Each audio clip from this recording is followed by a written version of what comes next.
Buenas tardes, ¿cómo están? Mi nombre es José Nastasi, genetista de la Fundación Valle de Lili. Muchas gracias por la invitación para hablar de este tema de pruebas de filiación biológica y pues entender un poco pues todo este mundo de la identificación humana y pues de la paternidad. Pues, primero quiero empezar a hablar un poquito de la historia de estas pruebas de filiación biológica o pruebas de paternidad, como las conocen normalmente las personas, pues, y hablando un poco de la historia, pues siempre se ha existido la necesidad de conocer pues un parentesco de filiación biológica o un parentesco biológico entre dos personas, principalmente la paternidad. Se han empleado muchas técnicas, desde las pruebas de grupo sanguíneo, que todavía las personas tratan a veces de entenderlo a través del grupo sanguíneo, pero pues estas pruebas dejaron de usarse hace muchos años, ya por la década de los 70 dejaron de utilizarse precisamente porque no son muy fidedignas para obtener una filiación, una paternidad de manera confiable. Entonces eso ha ido evolucionando hasta que en la década, a final del siglo XX, en la década de los 90, salieron unos polimorfismos de STR, que son Short Tandem Repeats, que nos daban un valor de confiabilidad bastante bueno y bastante alto, que incluso a nivel de tribunales o a nivel de justicia son considerados prácticamente probatorios de la paternidad o de la identificación humana, porque pues obviamente estas pruebas también se utilizan a nivel del ramo forense. En la parte de identificación humana, pues lo que se trata de ver es entonces qué grado o cuál es el parentesco que puede haber entre dos personas. Lo más común, padre e hijo. En esta filiación, pues lo que uno trata de ver es buscamos unos sitios dentro del genoma humano que son polimórficos. Polimórficos, ¿qué significa? Que entre personas y personas va cambiando la información genética. Entonces no es exactamente igual y eso hace que nos podemos diferenciar uno del otro. Entonces, ¿qué hacemos? Buscamos los polimorfismos que tiene un individuo, los polimorfismos que tiene el hijo. Y en este caso, el hijo y la madre. Entonces, en este caso, como nosotros heredamos nuestro material genético de padre y madre, lo que tratamos de identificar si esos polimorfismos vienen, cuál viene de la mamá y el otro alelo viene del papá. Entonces lo buscamos en la persona que ha sido, que se le está imputando la paternidad, y si coincide, entonces nosotros hacemos un cálculo probabilístico para tratar de ver si esa coincidencia es, qué peso tiene que coincida porque es el papá, a que coincida solo por azar. Eso es más que nada lo que tratamos de hacer, que a ese valor probabilístico se le llama índice de paternidad, que nuevamente lo que nos dice es que tantas veces más probable que coincida porque es el papá a que coincida por azar. Para hacer más robusta la prueba, entonces montamos múltiples sitios dentro del genoma que nos va dando una robustez bastante alta, que usualmente el valor probabilístico cuando no se puede descartar la paternidad es mucho mayor de 99,99% de certeza. Y si alguien no es el papá, seguramente van a haber varios sitios dentro del genoma, varios marcadores en donde el alelo del hijo, del niño que está siendo cuestionada la paternidad, no coincide con el señor que viene. Y cuando ya más de 3 marcadores es uno de los sitios dentro del genoma que estamos estudiando, entonces cuando más de 3 marcadores no coinciden entre el padre indiciado o el supuesto padre y el hijo, entonces nosotros ya concluimos que ese señor que vino a la prueba no es el padre biológico del niño en cuestión. Si coinciden todos, entonces hacemos el cálculo probabilístico y damos un valor probabilístico que usualmente, como ya les dije, siempre va a estar por encima de 99,99% de certeza. También, obviamente, esta prueba de filiación biológica, por eso yo les digo más pruebas de filiación biológica, no solamente sirven para paternidad, también se pueden hacer cuando, por ejemplo, el padre por alguna razón haya fallecido y algunos abuelos quisieran saber si ese niño en cuestión era el hijo biológico de su hijo que murió. Entonces vienen los abuelos, son los que participan en la prueba de paternidad. Para este caso, entonces uno hace una reconstrucción del de los polimorfismos del padre y los compara con los del hijo. Y da un valor probabilístico de cuánto puede ser probable que estos abuelos sean los abuelos biológicos de ese niño. Hay algunos otros tipos específicos de paternidades más específicas que se pueden hacer, por ejemplo, con el cromosoma Y, pero con el cromosoma Y lo único que tenemos un valor probabilístico que nos dice nada más si hay una filiación por rama paterna. Cuando yo digo filiación por rama paterna, lo que significa es está emparentado por rama paterna. No significa que es el padre. ¿Por qué? Porque el cromosoma Y que tenemos los hombres es idéntico en todo nuestro patrilinaje. Explico de otra manera. Mi perfil genético del cromosoma Y es idéntico al de mi papá, es idéntico al de mis hermanos, hijos de mi papá, obvio, idéntico al de mis tíos, hermanos de mi papá, idéntico al de mi abuelo paterno, idéntico al de mis tíos abuelos paternos, idéntico al de mis primos que son hijos de un tío por parte de mi papá. Entonces no puedo diferenciar el cromosoma Y de toda mi familia paterna. Por eso, le repito, su patrilinaje no se usa como prueba de paternidad, solamente se usa para emparentar a una persona por rama paterna, sin saber quién de esa rama paterna es el padre. Otra prueba que también se usa como aditivo a las pruebas de paternidad es lo que se llama matrilinaje, que es el cromosoma mitocondrial. El cromosoma mitocondrial se hereda exclusivamente por rama paterna, entonces también es lo mismo.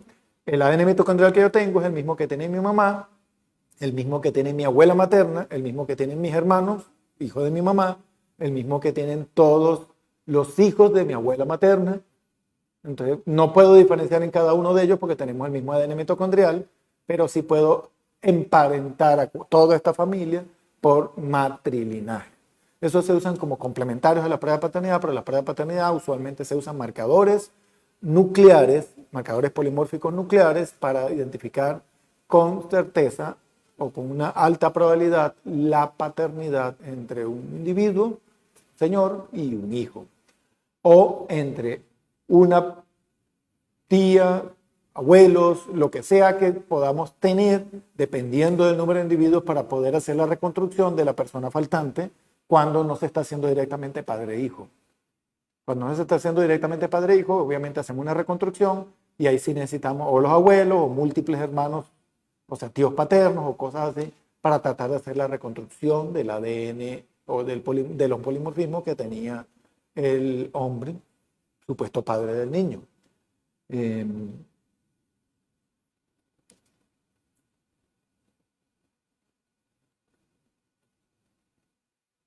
Esta prueba de filiación biológica han sido muy famosas, muy útiles porque han logrado incluso esclarecer casos famosos, emblemáticos. Por ejemplo, hubo alguna persona en Estados Unidos, Ann Anderson, que en alguna oportunidad dijo que era Anastasia, la hija del zar de Rusia.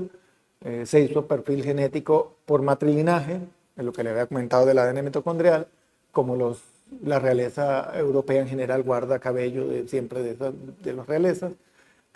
Se trató de hacer matrilinaje y se observó que esa Ann Anderson que decía ser Anastasia, pues no era Anastasia, que era una de las hijas que se creyó que no estaba muerta cuando pues la revolución bolchevique.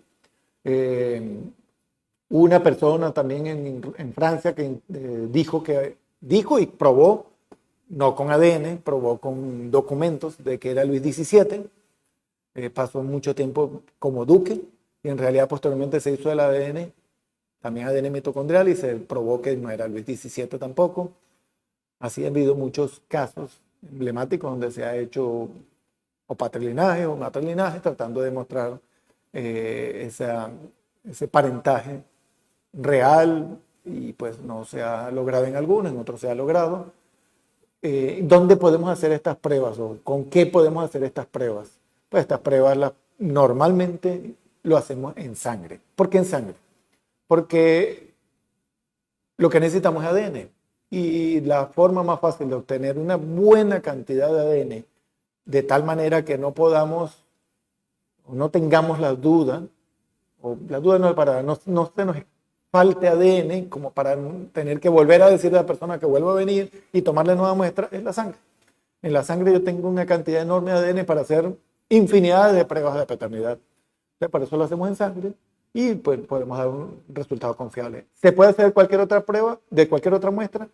Sí, prácticamente tenemos ADN en todo. La otra muestra que utilizamos con mucha frecuencia, y nosotros de hecho tomamos muestra de allí, es mucosa oral. También de allí podemos obtener suficiente ADN para hacer una prueba de filiación biológica. No se obtiene una cantidad enorme como sangre, pero obviamente es suficiente para hacer la prueba de paternidad. Lo que a veces puede pasar cuando hacemos mucosa oral es que pueda ser necesario una siguiente muestra para completar el estudio, porque pues a lo mejor no fue suficiente la cantidad de ADN que obtuvimos. Pero se podría hacer de cualquier muestra de una persona. Incluso me han preguntado muchas veces si se está tratando de hacer una prueba de filiación biológica y la persona falleció, pero resulta que se hizo una biopsia y la muestra de la biopsia está almacenada acá. En teoría, podríamos obtener ADN de esa muestra que se almacenó, de esa biopsia que se almacenó, y podríamos obtener el perfil genético de esa persona ya fallecida. Me ha pasado también que hay gente que me ha pedido hacer pruebas de filiación biológica, vamos a decirlo de otra manera, no pruebas de filiación biológica, me piden, yo quiero guardar mi ADN por si en algún momento cuando yo fallezca, alguien reclama la paternidad mía y yo pues quiero reconocerlo post-mortem. También esto se puede hacer, uno puede hacer un perfil genético, guardarlo, y si un momento después del fallecimiento alguien reclama la paternidad, ese perfil genético, si uno lo notaría, pues en realidad se puede utilizar para hacer una prueba de paternidad post-mortem. Uno puede dejar autorizado que posteriormente a la muerte de uno pueda acceder a hacer una prueba de paternidad a quien sea que lo reclame. Entonces, en realidad es bastante versátil, se puede utilizar de múltiples maneras, pero principalmente, como les digo, es para identificar o para establecer una relación biológica entre dos individuos, principalmente paternidad o maternidad. Que además también está muy de moda decir prueba de paternidad, pero pues a mí me ha tocado hacer incluso pruebas de maternidad también, en donde en alguna oportunidad pues se ha dudado que a lo mejor cambiaron el niño después del nacimiento, y pues he tenido que hacer también pruebas de maternidad, y obviamente pues por eso le digo, es una prueba de filiación biológica, y así como se dice paternidad, también perfectamente se puede hacer una prueba de maternidad. Aquí me hacen una pregunta, ¿cómo puede haber una contaminación en un test de ADN o prueba de paternidad? En realidad, si se guardan todas las normas de procesamiento de la muestra en el laboratorio, no tendría por qué haber una contaminación en la prueba de ADN. Una prueba de ADN, si yo tengo una muestra de sangre de una persona, no se puede contaminar. Incluso una pregunta alterna que puedo decir es, si una persona se hace una transfusión de sangre, en realidad la prueba de paternidad podría salir alterada. Pues en general lo que transfunden es eritrocitos o glóbulos rojos, pero el ADN lo obtenemos de los glóbulos blancos y usualmente los glóbulos blancos no se transfunden. Por lo tanto, aún habiendo sido transfundido, es prácticamente improbable que la prueba de paternidad incluso dé equivocado. En realidad, si se hace bien las cosas, no tendríamos por qué tener una contaminación, una prueba de paternidad, y sigue siendo confiable. Se puede hacer una prueba de paternidad sin tener la custodia. Me imagino que se refiere a un padre con un hijo sin tener la custodia y sin tener la autorización de la madre. Entonces, por eso digo, sin tener la custodia se puede hacer la prueba de paternidad. Sin tener la autorización de la madre, no debería ser correcto. No es correcto porque obviamente no tendría ningún valor y estaríamos violando la privacidad de ese menor, que en este caso, quien tiene la custodia, en este caso la madre, es quien vela por la privacidad de ese niño. Entonces, pues, no se puede hacer, no se debe hacer.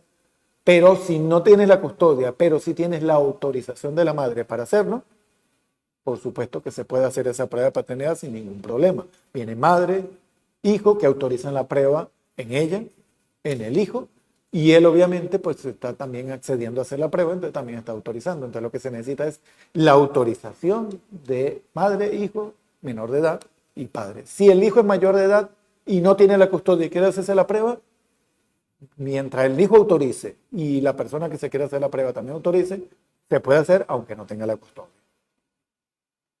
¿Se puede hacer prueba de paternidad en una farmacia? Está muy popularizado en muchas partes que te venden el kit, toman la muestra, la envían a un sitio, se procesa y obtienes un resultado que es netamente informativo, no tiene ningún valor legal y obviamente para mí no tiene ninguna relevancia para nadie, porque obviamente nadie tiene la garantía de quién se le tomó la muestra y cuál muestras fueron las que se mandaron. Como no hay nadie ahí presente tomando las muestras, pues obviamente eso no tiene ningún tipo de garantía y solamente sería completamente referencial y lo único que le constaría que se hicieron las pruebas, los que se tomaron la muestra en ese momento y lo mandaron en el kit de farmacia. ¿Qué tipo de muestras son válidas para una prueba de paternidad? Como les dije, cualquiera, normalmente lo hacemos en sangre, como una muestra de sangre como cualquier otra, incluso no necesita ayuno ni nada. Y también lo podemos hacer en mucosa. ¿Se puede hacer cualquier otra muestra? Sí. No es usual que lo tomemos otra muestra, pero va a depender del caso. Como les dije, por ejemplo, una persona fallecida y dejó una muestra de biopsia, podría ser que pueda autorizar familiares la toma o el uso de la muestra de biopsia para hacer la prueba de filiación biológica. Es posible. Cabello. El cabello arrancado, en realidad en el bulbo del cabello tenemos ADN nuclear y lo podríamos utilizar. Si el cabello es cortado, no tiene ADN nuclear, solamente serviría para ADN mitocondrial. Es el único que sí no serviría para ADN nuclear, que es el que usualmente hacemos para pruebas de paternidad si es un cabello cortado. ¿Qué margen de error tiene una prueba de paternidad? El margen de error, yo lo voy a cambiar un poco. Cuando uno dice que una probabilidad de paternidad dio 99,99% de certeza, lo que significa es que hay un 99,99% de seguridad de que ese señor que vino a hacerse la prueba es el padre biológico de ese niño que se hizo la prueba. Dicho en otras maneras, la posibilidad de que el ensayo o la prueba esté acusándolo falsamente de padre, sin ser padre, es de 0,01%. Esto podríamos decir que es el margen de error.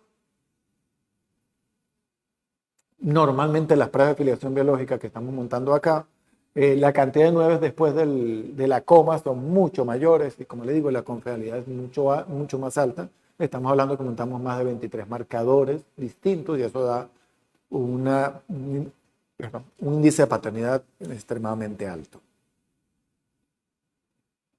¿Se puede hacer trampa en una prueba de paternidad? Pues yo creo que hacer trampa se puede hacer en todo. Entonces la gente si quiere hacer trampa la puede hacer. Acá nosotros estamos muy cuidadosos de eso y en realidad se puede hacer trampa acá, pues creo que tendría que hacer demasiadas artimañas para hacer trampa porque pues le pedimos identificación, le sacamos fotos, le tomamos la muestra a nosotros mismos. En el procesamiento de la muestra se encripta la muestra para que los que estén procesando la muestra ni siquiera sepan qué muestra están procesando. Mientras se toma la muestra hasta que llega a donde llega el proceso de la muestra, se hace un resguardo de la muestra que se llama cadena de custodia para tratar de garantizar de que la muestra, desde que fue tomada hasta que se entregó el reporte, sea precisamente de la persona que se tomó. Pero obviamente la gente puede intentar hacer pruebas, hacer trampas. Pero como le digo, acá la tenemos muy bien blindada para que no haya esa posibilidad. Y si la hay, como le digo, va a haber bastante información para las autoridades judiciales o civiles para que verifiquen si alguien intentó hacer trampa y pues obviamente tendría que responsabilizarse por lo que hace. Pero como le digo, tendría que tener una cédula falsa, o sea, tendría que hacer muchas cosas para en realidad hacerse una prueba acá haciendo trampa. Para hacer una prueba debe haber consentimiento de ambas partes, sí. Idealmente tenemos que tener consentimiento de madre y consentimiento de la persona que se va a hacer la prueba. En este caso, el supuesto padre. La madre, si el niño es menor de edad, obviamente la madre autoriza la prueba en el niño. Si es mayor de edad, él debe autorizar también entonces la prueba junto con su madre.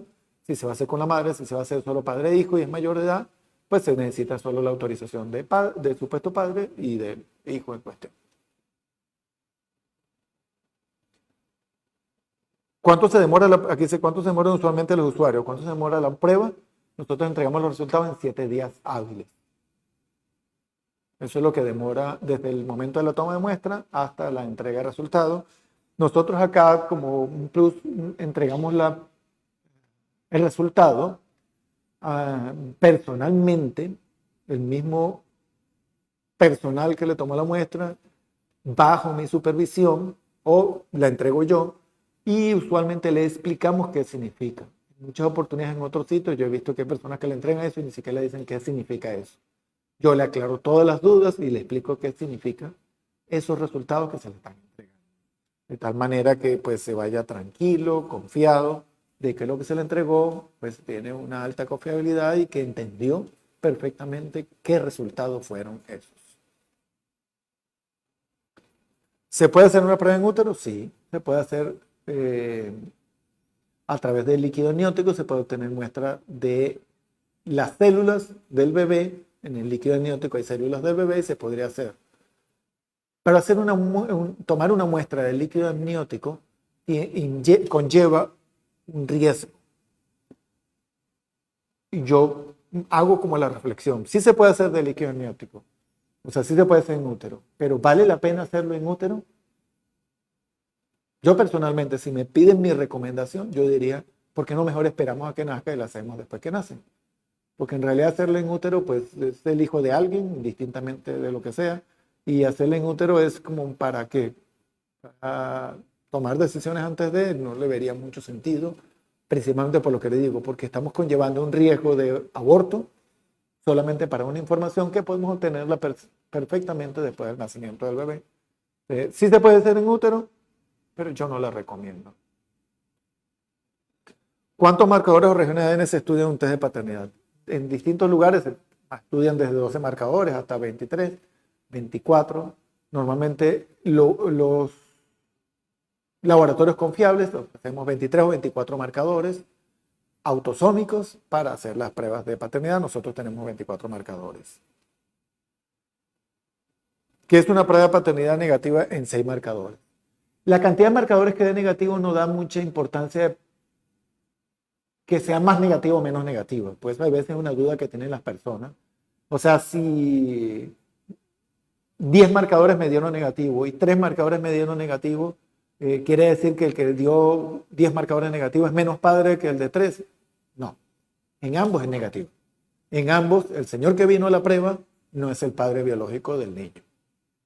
¿Cuántos marcadores son negativos? Eso no hay manera de predecirlo.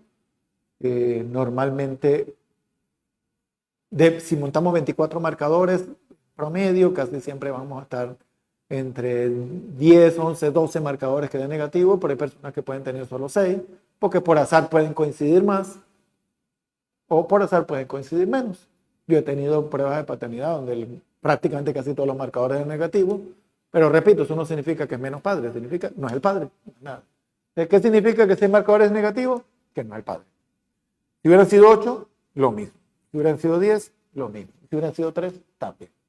Entonces, no importa cuántos marcadores de negativo, de no coincidente, eso simplemente es la forma como concluimos que no es el padre biológico de la persona a la cual se le hizo la prueba de paternidad.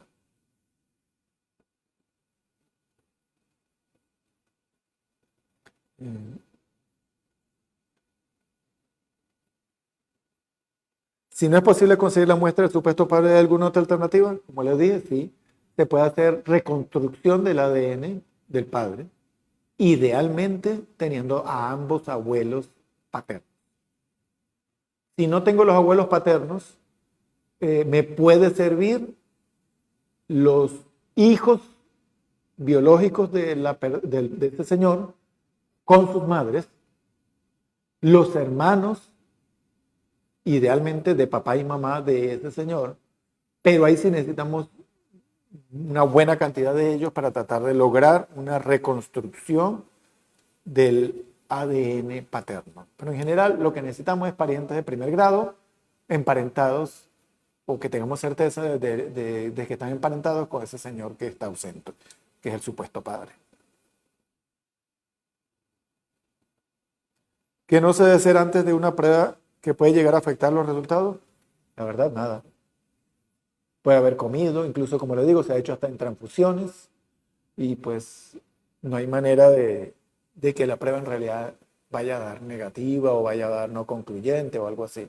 En general, son pruebas bastante confiables y el ADN de nosotros no cambia tan fácilmente, no hay manera de que lo podamos enmascarar o hacer algo para que no nos dé nuestro perfil genético y no podamos hacer o pueda dar equivocado una prueba de paternidad o una prueba de filiación biológica. Como le dije, la persona puede comer, incluso si se ha transfundido, la cantidad de ADN que puede haber de la muestra transfundida es tan mínima que no va a amplificar y no nos va a alterar el resultado correcto de la prueba. ¿Tienen alguna otra pregunta? Pues nosotros tenemos ya un poco más de un mes, un poco más de un mes que estamos ofreciendo esta prueba de paternidad. La estamos, para comodidad de ustedes, la estamos ofreciendo en la sede de Tequendama, la toma de muestra.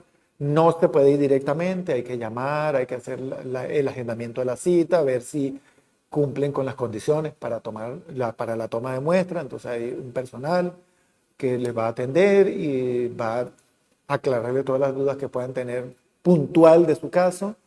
Y si pues podemos ofrecerle la prueba de filiación biológica, pues se la ofreceríamos, como le digo, bien, muy cómodamente en sede de Tequendama, y también ahí en sede de Tequendama le entregaríamos los resultados, o en defecto también podríamos entregarlos acá, pero principalmente para ofrecerles comodidad se la estamos ofreciendo en sede de Tequendama. Y por los momentos, las pruebas que estamos ofreciendo son de tipo informativo, estamos en proceso de acreditación, entonces no tendrían un valor legal. Eso no quiere decir que no son confiables. Son igual de confiables, solamente es que estamos en el proceso de acreditación porque apenas estamos empezando a ofrecerlas y pues los entes acreditadores requieren que uno los tenga en uso o ofreciéndolas cierto determinado tiempo para proceder al proceso de acreditación y por eso estamos en eso, en el proceso de acreditación, pero son altamente confiables y seguras. Tengan la plena certeza que lo que salga allí pues es lo que en realidad es lo que ustedes querían saber de si ese señor y ese niño están emparentados biológicamente.